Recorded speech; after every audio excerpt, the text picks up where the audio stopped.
What will your 2024 BAH rate get you in Tucson, Arizona? This video will tell you exactly that. My name is Ali Garcet, or Ali the Agent. I'm on all social media. Shoot me a text, shoot me a message, send me a DM, especially on Instagram. I am an Air Force veteran. I spent a decade in the Air Force. I was OSI, and then I separated in 2022, and I've lived happily ever after since then. But I dedicate my time to helping military members purchase real estate and increase their net worth, and I help them sell real estate, and I hope to be of service and be your realtor. This is why I'm making the video today. Every year I talk about how much BAH is and how much that equates to when it comes to a mortgage. Now, there are a lot of different factors that go into it: your credit score, your DTI, when you're purchasing, the interest rate, a lot of things. But I want to tell you that I put my money where my mouth is. Every single year that I've lived here in Tucson, which has been 6 years so far, I have purchased a property. I am very bullish on real estate, and that is how I was able to separate from the Air Force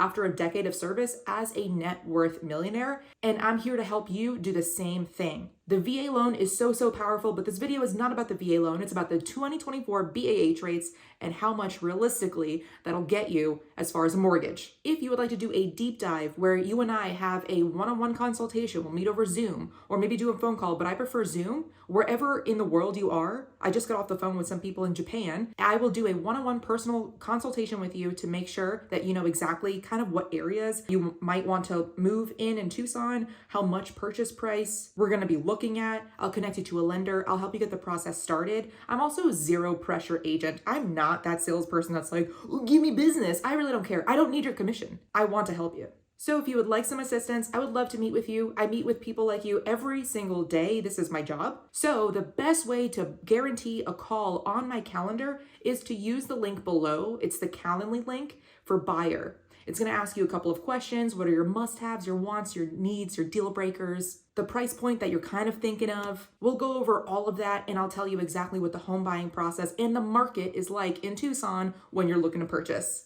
I help military members of all ranks, but let's start it from here. 2024 BAH rate. If you are an E5 with dependents, you're looking at $1,800 per month. A little bit over. An E6 with dependents, $2,100. And if you're an E7 with dependents, we're looking at $2,100. If you are a young lieutenant, then we're looking at around $1,440. An O3, we're looking at about $2,000 a month. An O3 with dependents, $2,130 a month. O3E is $2,100. O3E with dependents, $2,200. O4s around $2,300. O5s around $2,500. O6s $2,530 with dependents. Now, this obviously is information that you already know. Now, this is what I'm here to do, is to tell you how much that equates to when it comes to a mortgage in Tucson. The Tucson median sales price as of December 2023 is $353,000. I did the math already for you on mortgagecalculator.org, which is my favorite one to use. I plugged in some scenarios for you, so here we go. We're looking at 350 for even numbers, round number sake, 350 sales price. Therefore, with 0% down payment, we're looking at $350,000 of a loan. At today's interest rate, we're looking at 6%. If, when you're listening to this, we have a lower interest rate, this is excellent. That means more buying power for you.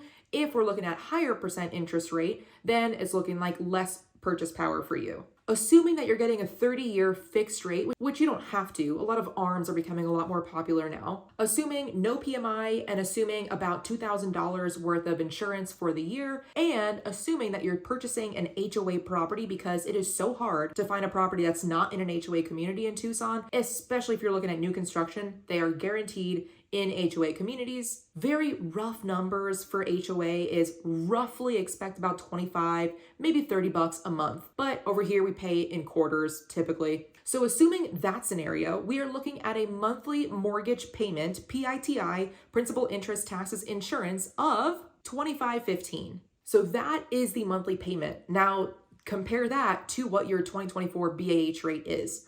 I'm not trying to say this to dissuade you from purchasing a property. I put my money where my mouth is. I'm purchasing properties every year, but I'm here to tell you the reality. BAH lags, and Tucson property prices, well, really nationwide in general, they have just gone up. Investing in real estate over a long term is a good investment. However, I'm just somebody on YouTube, but hopefully you're a real estate agent. So when we're looking at the 2024 BAH rates, what number is closest to 2515? That's an 05 with dependents. And that's for your mortgage to be completely covered, well, almost completely covered by your BAH. That, of course, doesn't include any utilities, the water, sewer, trash, electric, internet, fire, which it wouldn't be included anyway with the rent either if you were to rent instead. But this is the way that it's been for the last 4 years. The last 4 years that I've been tracking this is that the mortgage rate for a median sales price, middle of the road home here in Tucson, Arizona, only really matches the BAH rate of an 05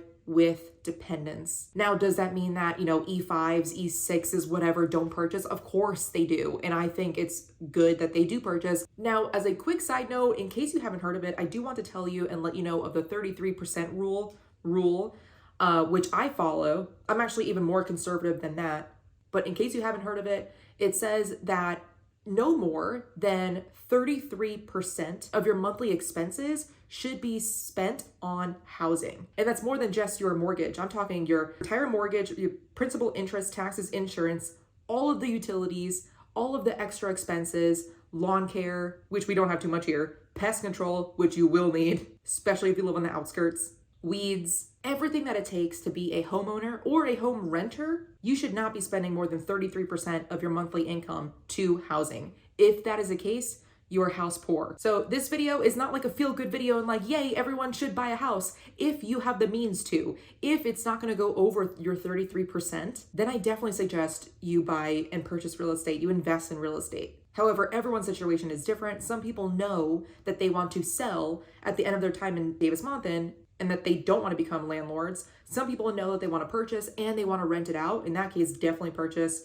But if you know that you're going to sell at the end of the day, then it really becomes, it's just a mathematical equation. How much are you going to be spending on the closing costs, inspections and everything, in putting money into the property versus how much might you potentially sell for later down the road? Is that cost worth it? Of course, I haven't yet talked about mill-to-mill couples, because if you are a mill-to-mill couple, that's where I'm seeing the most amount of buyers. Because at that point, 2 E4s could qualify for the same amount of what it would cost for a median sales price, middle of the road type of property. Now, I want to run some different scenarios by you as well, just so you have some different ideas of price points and the mortgage. If you wanted to purchase maybe a 4-bedroom, or maybe not 4-bedroom now, but something maybe of a little bit square footage, that is still probably a 3-bed, 2-bath, single family in an HOA community, we're probably going to be looking at the $380,000 price point. So let's run the numbers in that scenario. For a $380,000 loan amount with a 6% interest for a fixed year, 30-year term,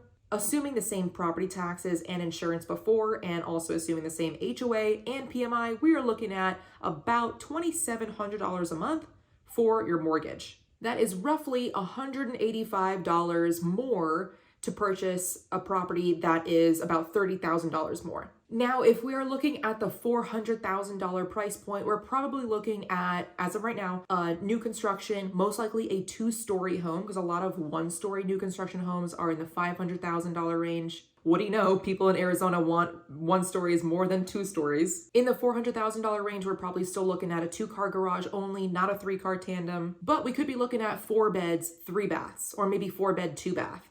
So with a loan of $400,000, assuming that you don't put anything down because you'd be using the VA loan, and that's the purpose of having the VA loan. If you were to put something down, I would suggest doing a conventional loan. If that's what we're going to be going for, then you're looking at a mortgage of around $2,800 a month. So if you are an E5 married to another E5, that's pretty much parallel, where the mortgage will be roughly what your BAH, both of your BAHs combined, will be. So I think that $400,000 in 85757 takes you a long way. You will not see the same type of home for $400,000 in other parts of Tucson, like not in the Catalina, not in Tanque Verde, and not really in Vail. I think it's a really good bang for your buck. Now let's run the numbers for a mortgage for $500,000. Assuming the same stuff before, we're looking at a mortgage of $3,100 a month. So right there, we're looking at 2 E6s or above. For a $600,000 home, we're looking at more square footage, more higher quality, of course, like amenities, typically a little bit more land, so you're not as close to your neighbors like in new construction developments where you can pretty much have one arm extended and reach into your neighbor's kitchen.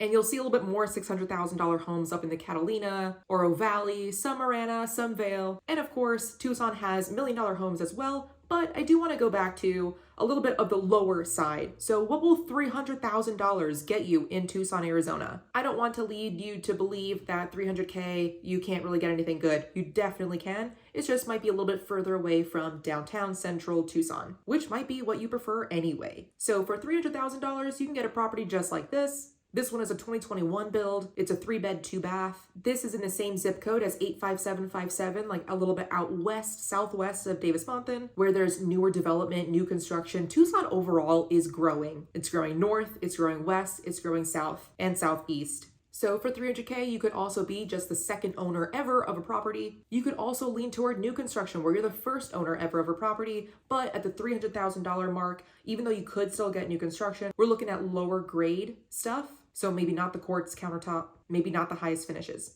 For this house that's listed at $300,000, it's in the Sonoran Ranch Estates community. And I do want to tell you a little bit something about that. Usually in my listings, I always ask, what is your favorite part of the property? And they usually tell me something, a physical feature about the property. What this seller said was that she loves the community the most because they have block parties every summer, because all the kids always run around together. They're all friends. That the neighbors, whenever they have extra food, like from their pantry or extra oranges or like perishable items, they'll knock on each other's doors and say, hey, I have some extra sugar. I have some extra oranges, lemons. Do you want some? In my 6 years of living here, I have never had neighbors like that. So I immediately felt that FOMO. So if you're looking for a community like that, Sonoran Ranch Estates might be that area for you. Let me know. I'll put you in touch with any of the owners there. I've been knocking on these doors and we can make something work. Or if you want another community like that, but maybe not in that area, maybe not west of Tucson, maybe you want it a little bit, I don't know, somewhere else. Let me know. That's exactly what I'm here to do. Now,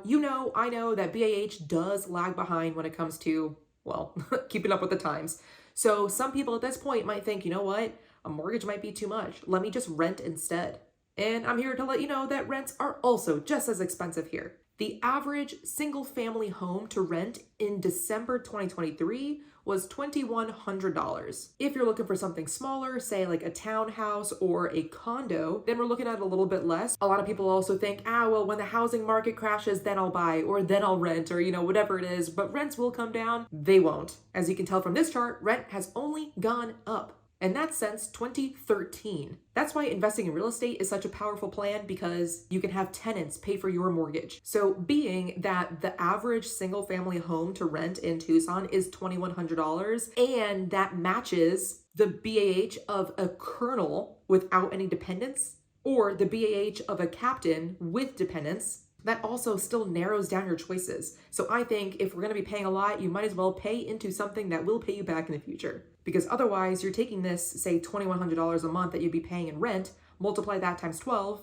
and you're paying a landlord $25,000, a little bit over every single year. And what I hear a lot about Tucson is people come to DM, they're like, oh yeah, I'm only going to be here for like 3 years, 4 years. And they end up being here for like 6, 7 years. Depending on what AFSC you have, you might get stuck here. If you're in the EC community, you'll be here for a long time, and a lot of other communities as well, but not OSI. If you're coming here and you're OSI, you'll be out in like 2 years. Unless you're enlisted, then you will be here for like 4 or 5. Overall, at least with owning a property, you get the depreciation, being that it's tax incentive, tax friendly. You get the appreciation because pretty much for the long run, every 10-year period that's ever been studied, real estate has only ever gone up. You'll be paying pretty much yourself, because every single mortgage payment that you pay into it, that's more equity that you're having, that's more net worth that you're building for yourself. And at the end of your time at DM, you can rent it out. So you pretty much got a property for 0% down payment. Yes, you paid closing costs, and yes, you paid inspections and whatever maintenance along the way, but now you have someone else paying down your property. I'm also telling all of my clients about something called the shred method, which is how I paid off one of my properties in 4 months. Pretty much you're trading the compounding interest of a mortgage,